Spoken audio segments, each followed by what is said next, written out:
A Rolex é sem dúvida uma das marcas de luxo mais renomadas do mundo, com um valor estimado em cerca de 8 bilhões de dólares. Sua história remonta a um século atrás e tem origem surpreendente. Um jovem órfão que teve sua herança roubada. Contudo, movido por sua determinação inabalável, ele deixou sua cidade natal para recomeçar em outro país. Após alguns anos de trabalho árduo, esse destemido empreendedor decidiu seguir sua paixão e abrir seu próprio negócio de relojoaria. Mal podia imaginar que essa audaciosa empreitada o levaria a revolucionar a indústria dos relógios de pulso, tornando-se um verdadeiro pioneiro e construindo um império bilionário. A história por trás da Rolex é um testemunho inspirador de superação e perseverança, que nos mostra como um jovem desfavorecido pode transformar sua vida e deixar um legado duradouro. Atualmente, a Rolex é sinônimo de qualidade, luxo e excelência, sendo um símbolo de status em todo o mundo. Hans Wilsdorf nasceu em Kumbach, Alemanha, em 22 de março de 1881, filho de Anna e Johann Daniel Wilsdorf. Ele foi o segundo filho de 3 crianças. Sua família administrava um negócio relativamente próspero, que havia sido transmitido pelo avô, dedicado à venda de produtos de ferro classificados na classe média. Infelizmente, nos anos seguintes, sua mãe adoeceu e faleceu em 1892. Para piorar as coisas, um ano depois, seu pai também veio a falecer, deixando Hans órfão aos 12 anos de idade. Agora, sob a guarda dos irmãos da mãe, seu tio decidiu prontamente vender o negócio da família e utilizou parte do dinheiro para a educação deles, matriculando os 3 em um prestigiado internato chamado Ernestonen-Coburg, na Baviera, Alemanha. Desde cedo, Hans detestou essa decisão e se viu tomado pela depressão. Ao chegar à nova cidade, ele era considerado um estranho e frequentemente sofria provocações dos outros meninos devido à sua religião. Para superar sua infância difícil, ele concentrou suas energias nos estudos. À medida que crescia, compreendeu que, mesmo discordando da decisão de seus tios, ela se tornou um fator crucial para o seu sucesso. Nossos tios não foram indiferentes ao nosso destino. No entanto, a forma como me tornaram independente desde cedo na vida fez com que eu adquirisse o hábito de cuidar dos meus pertences. Ao olhar para trás, acredito que grande parte do meu sucesso se deve a isso, refletiu Hans. Hans encontrava prazer na leitura de livros e destacava-se como um aluno brilhante na escola. Suas matérias de maior destaque eram matemática e línguas, tendo aprendido francês e inglês. Ele sempre demonstrou curiosidade por viagens e tinha consciência de que o domínio de idiomas seria extremamente útil, algo que mais adiante desempenharia um papel importante em sua carreira. Durante o período escolar, estabeleceu uma amizade com um garoto suíço, que compartilhava histórias sobre sua cidade natal, Le Chaux-de-Fonds, uma localidade situada na Suíça, conhecida por sua longa tradição na indústria relojoeira. Essas narrativas despertaram um grande fascínio em Hans. Um dia, Hans cansou-se do seu estilo de vida e deixou o internato na Alemanha para se mudar para Genebra, na Suíça, aos 19 anos. Ele conseguiu um emprego como aprendiz em uma empresa internacional de exportação de pérolas. Essa empresa comprava pérolas de vários mercados, classificava, selecionava e embalava-as para vender aos joalheiros.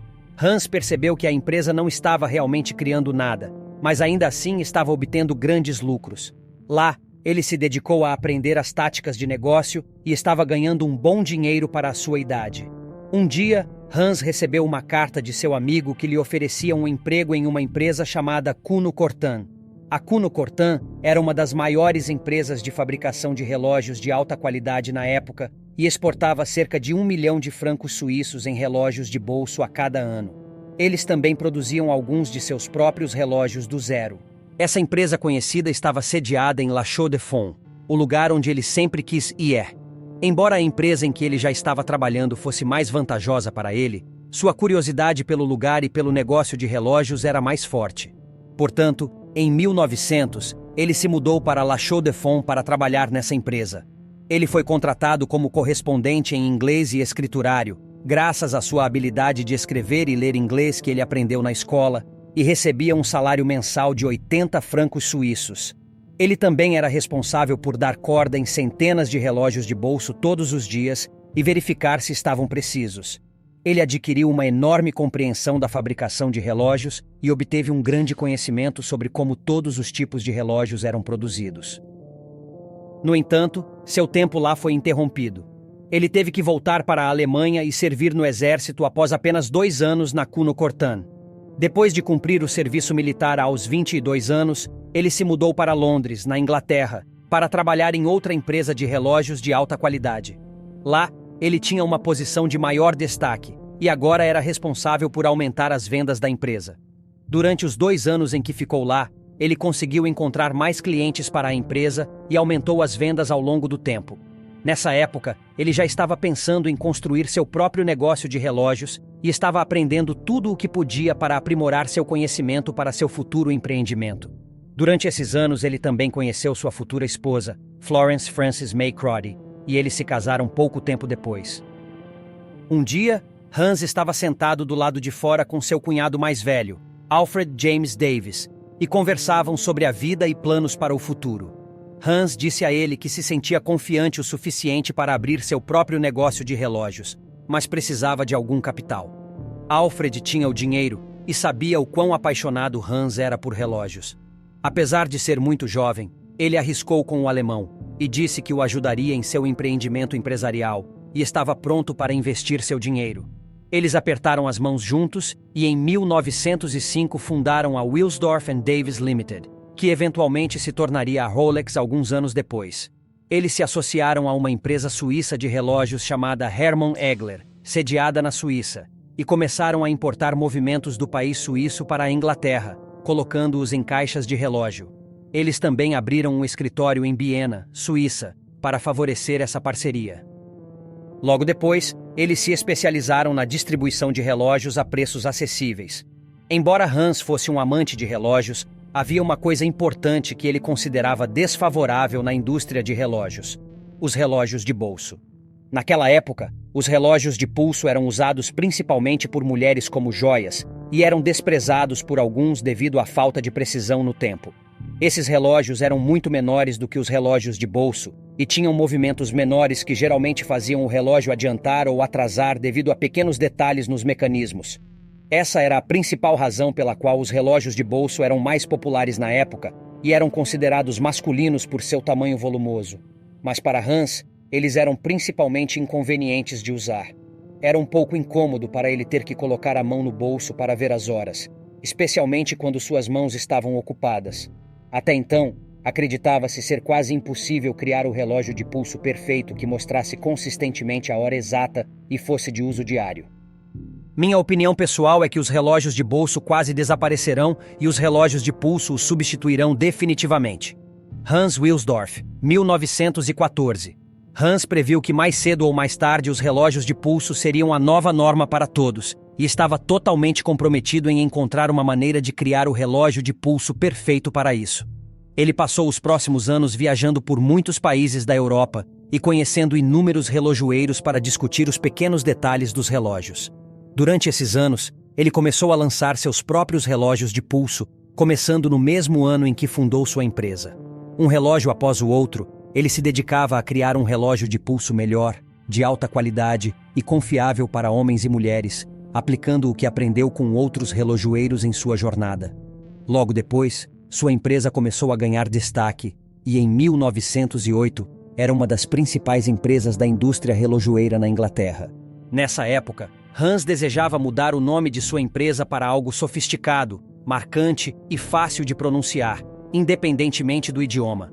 Além disso, o nome precisava ser curto o suficiente para caber facilmente no mostrador do relógio. Ele dedicou muito tempo combinando 5 letras do alfabeto até finalmente surgir o nome Rolex. Hans imediatamente percebeu que era perfeito e poucos dias depois registrou o nome Rolex como marca comercial para a Wilsdorf Davis Limited em 1908. Nos anos seguintes, a Rolex estava se tornando conhecida por seus relógios de pulso de alta qualidade, conquistando a preferência de muitas pessoas ricas. No entanto, não demorou muito para que a Primeira Guerra Mundial eclodisse, deixando várias empresas, incluindo fabricantes de relógios, lutando para se manterem no mercado. Mas a Rolex foi uma exceção. Esse evento trágico, na verdade, tornou a empresa de Hans ainda mais famosa devido à confiabilidade de seus relógios de pulso. Muitos soldados passaram a receber relógios Rolex em vez dos tradicionais relógios de bolso, pois eram mais práticos e seguros de usar. Além disso, esses relógios os auxiliavam na coordenação precisa de ataques, graças à sua precisão no registro do tempo. Nessa época, a empresa já havia crescido consideravelmente, empregando 60 pessoas em 1914 e ocupando amplos espaços de escritório em Londres. Para aumentar ainda mais sua credibilidade, a Rolex havia conquistado o primeiro certificado de cronômetro de pulso da Suíça, seguido por um certificado Classe A de precisão concedido pelo Observatório Coe de Londres. Essas conquistas tornaram a marca ainda mais confiável aos olhos do público consumidor. Mas nem tudo foram flores e arco-íris para Hans. Em 1914, os britânicos aplicaram uma taxa de 33% para todas as empresas registradas na Grã-Bretanha que exportavam mercadorias além das fronteiras internacionais. Isso se tornou uma grande preocupação para Hans. Então ele transferiu a sede de sua empresa de Londres para Bienne, na Suíça, para evitar esses impostos. Outra razão para sua mudança foi por causa da Guerra Mundial. As pessoas da Grã-Bretanha começaram a desgostar dos alemães. Como o nome Hans Wilsdorf era claramente alemão, e mesmo que ele tivesse registrado a Rolex antes, ainda estava usando o nome Wilsdorf Davies na Inglaterra, o que estava sendo criticado. Isso também o levou a mudar completamente o nome de sua empresa de Wilsdorf Davies Limited para Rolex Watch Corporation Limited, em 1915. Anos depois, Hans também registraria o famoso logotipo da Rolex, a coroa de 5 estrelas, que passou a ser implementada no mostrador de seus relógios. Em 1919, a Rolex Watch Corporation transferiu sua sede principal de Bienne para Genebra, onde ainda se encontra hoje. A partir de então, a empresa concentrou-se na fabricação dos movimentos dos relógios em Bienne e os transportava para Genebra, onde verificavam cuidadosamente se os movimentos eram precisos, finalizando-os com seu design de alta classe e lançando seus produtos. É aqui em Genebra onde Hans se dedicaria com sua equipe a aprimorar a inovação técnica do relógio de pulso. Devemos ter sucesso em fazer a caixa do relógio tão hermética que nossos movimentos sejam permanentemente garantidos contra danos causados por poeira, transpiração, água, calor e frio.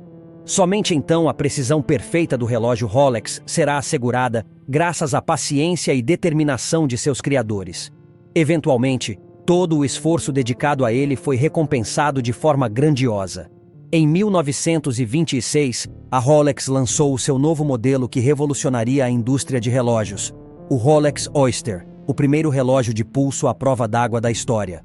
Esse novo modelo era selado com uma caixa extremamente resistente, proporcionando proteção ideal para os delicados mecanismos internos, tornando-o completamente à prova d'água. Hans sabia que estava diante de uma verdadeira inovação e que certamente despertaria grande interesse nas pessoas. Porém, ele decidiu aguardar o momento perfeito para apresentá-lo ao mundo de maneira criativa e impactante. Em 1927, Hans teve conhecimento de uma mulher chamada Mercedes Glitzer, de Londres, que afirmava ser capaz de atravessar a nado o Canal da Mancha, um trecho de água com 20 milhas de extensão que separa a Inglaterra da França. Diante das dúvidas do público, Mercedes decidiu realizar novamente o desafio, dessa vez diante de milhares de espectadores, mesmo com a água estando ainda mais gelada. Hans enxergou nessa situação a oportunidade perfeita e encorajou Mercedes a usar um relógio Rolex Oyster em seu pescoço durante a travessia. Após mais de 10 horas de nado, Mercedes foi resgatada da água quase congelada, tendo percorrido aproximadamente 4/5 do caminho através do canal. Apesar de não ter completado a tarefa com sucesso, o Rolex Oyster emergiu da água em perfeitas condições, sem sofrer danos. A popularidade do relógio atingiu patamares extraordinários, e Hans aproveitou o momento para impulsionar ainda mais a divulgação. Ele colocou um anúncio no jornal London Daily Mail relacionado ao evento, sendo esse o marco em que a Rolex ascendeu à fama internacional como um relógio revolucionário. Para aumentar ainda mais a hype, Hans também comercializou seu Rolex Oyster dentro de aquários com peixes reais, exibidos em todas as concessionárias Rolex, para que as pessoas pudessem vê-los ao passar. Essa estratégia genial funcionou maravilhosamente bem, e as pessoas se apaixonaram pelos produtos. Nessa altura, Hans decidiu investir pesadamente em publicidade para a Rolex. Em 1928, ele colaborou com a modelo britânica mais famosa da época, Evelyn Lane, para promover seus relógios, e é claro que havia fotos dela usando seu relógio de pulso dentro de um aquário. A publicidade não parou por aí.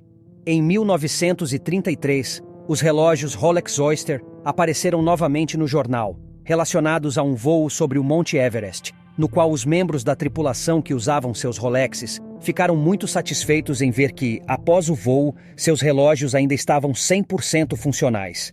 Outro exemplo foi quando o famoso piloto Malcolm Campbell estabeleceu um recorde de velocidade de cerca de 300 milhas por hora usando seu Rolex, em 1935. Hans pediu permissão a ele para divulgar isso, e Malcolm aceitou, recusando receber pagamento. Nesse ponto, as pessoas começaram a perceber a Rolex não apenas como um relógio de alta qualidade e design, mas também como um relógio de pulso confiável, técnico e digno de confiança que qualquer pessoa pode usar no dia a dia. Apenas um ótimo marketing é necessário para tornar uma empresa bem-sucedida. Durante esses tempos, a Rolex continuou a fascinar as pessoas quando eles introduziram seu modelo atualizado, o Rolex Oyster Perpetual, em 1931. Que foi o primeiro relógio de pulso à prova d'água e automático.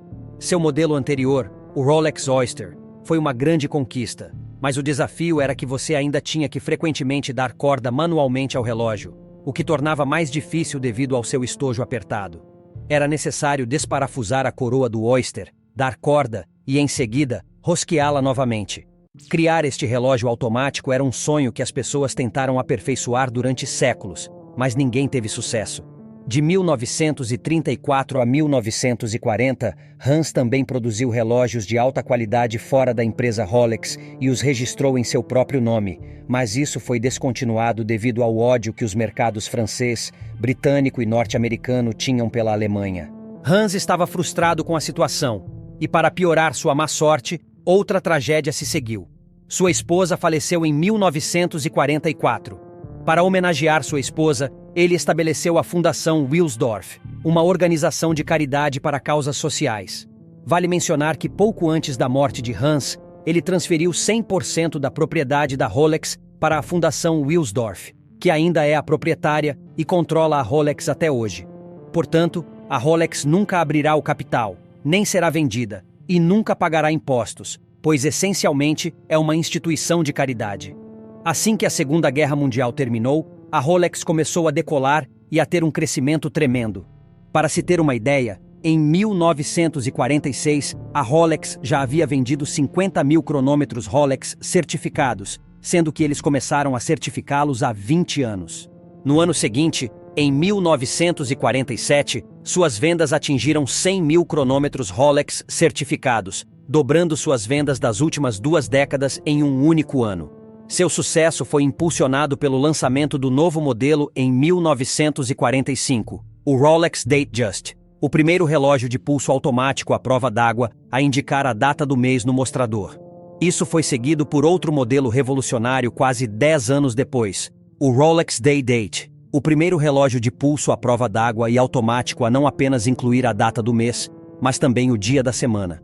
Esses tipos de relógios ainda são vistos até hoje, e muitas vezes são considerados o padrão para uso normal de relógios de pulso. Durante os anos 50, a Rolex continuou lançando uma série de relógios inovadores, sendo o mais lendário deles o Rolex Submariner, introduzido em 1953.